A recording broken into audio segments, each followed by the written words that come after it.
আলাইকুম, আমার নাম হলো শফিকুল ইসলাম। আমি বৈষম্য বিরোধী ছাত্র আন্দোলনে আহত জুলাইয়ের 19 তারিখ শুক্রবার বিকাল 5টার সময় গুলি খাই। তো 19 তারিখ বিকাল 5টার সময় আমি গুলি খাই। খাওয়ার পরে তখন থেকে আমি ওখান থেকে প্রাইভেট হসপিটালে চিকিৎসা নেই। নেওয়ার পরে 3 দিন পরে এই জাতীয় চক্ষু বিজ্ঞান হসপিটালে ভর্তি হয়। হওয়ার পরে আমাকে 1 সপ্তাহ পরে আবার রিলিজ দেয়। দেওয়ার পরে আসার পরে 1 মাস পরে আমাকে আবার আসতে বলে। আসার পরে 1 মাস পরে এখানে ভর্তি নিয়েছে। তখন থেকে মোটামুটি আর কি হাসপাতালের থেকে এবং তো আমার অপারেশন অস্ত্রোপচার হয়েছে 3 বার। দ্বিতীয় কথা এখন হলো এই 8 মাস পেরিয়ে গেল, এখন পর্যন্ত আমার সংসারের অবস্থাটা অনেক খারাপ। কারণ ঢাকা শহরে থাকতাম, রুম ভাড়া, খাওয়া খরচ, ছেলে মেয়ের লেখাপড়ার খরচ দিয়ে আর কি অনেক সমস্যার মধ্যে আছে। এরপরে দ্বিতীয় কথা, সামনে একটা ঈদ, এই ঈদটা এখন ভালো মতো কাটাতে পারবো কিনা উপর আল্লাহ জানে। এখন পর্যন্ত নিজের মার্কেট পর্যন্ত করতে পারিনি, ছেলে মেয়ে করতে পারিনি। আমার বাড়ির থেকে প্রেশার দিতেছে যে আমার মেয়ের এখনও পর্যন্ত বেতন দেওয়া হয় নাই, কবে আসবে বাড়িতে, কবে বেতন দেবো, এই কথা বলতেছে। আমি তো এখন হাসপাতালে যেতে পারতেছি না। এই হচ্ছে ঘটনা। আমার দেশের বাড়ি হচ্ছে রংপুর, মিঠাপুকুর থানা 17 নম্বর ইউনিয়ন। আমার বাড়িতে আমার মা আছে আর আমার ভাই আছে। আমার ভাই আলাদা খায় কিন্তু মাও আলাদা খায়। মাকে খরচ দিতাম আগে, আমি আহত হওয়ার আগে আমি খরচ দিতাম, কিন্তু আহত হওয়ার পর থেকে এখন পর্যন্ত আমার মারে আমি এদের খাওয়ার খরচ পর্যন্ত টাকা দিতে পারি নাই। এদিক দিয়ে খুব কষ্ট লাগতেছে, কারণ প্রতি বছরে মাকে দিয়ে আইছে, এই বছর মাকে দিতে পারিনি।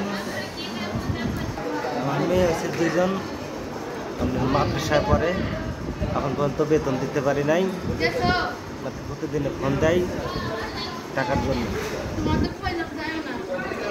হাসপাতালে চিকিৎসা অবস্থায় আছে, কেমনে দেবো টাকা? বলছে যে যাই দেব, সরকারি কিছু পাইছে, এখন ইনশাল্লাহ দিতে ভালো লাগবে, কারণ পাইছে যেহেতু একটা দিতে পারবো। স্থানীয় পুলিশের সহযোগিতা কেউ পায় নাই, ডিসি অফিসের সহযোগিতাও কেউ আমরা পাই নাই এখন পর্যন্ত। ঈদকে কেন্দ্র করে কোনো বাজার আসলে দিয়ে আপনার পরিবারের কাছে পৌঁছেছে কিনা এখন পর্যন্ত? না, ওরকম কিছু পৌঁছেছে না। আমাদের সরকারের কাছে প্রত্যাশা, আমরা যেন যারা আহত আছে আমরা সবাই যেন রাষ্ট্রীয় মর্যাদা যাই পাইছি, এখন আমরা এটা যেন আরও মানসম্মত হয় আমাদের জন্য, আমরা সবার যেন থাকি। আর আওয়ামী লীগ দেশে পুনর্বাসন না হওয়া পর্যন্ত কোনো নির্বাচন দেওয়া যাবে না এই দেশে।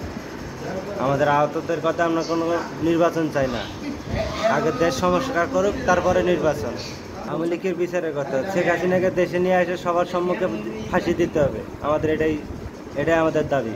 পেশায় অটোরিক্সা চালাইতাম আমি, যে সময় অটোরিক্সা চালাইতাম পুলিশ আমাদেরকে প্রতিনিয়ত নির্যাতন করতো, গাড়ি এমনি ধরে ধরে মামলা দিত। আর আমরা ওটার প্রতিবাদ জানাতে যাই, আজকে গুলি গায়ে হাসপাতালে পড়ে রয়েছে।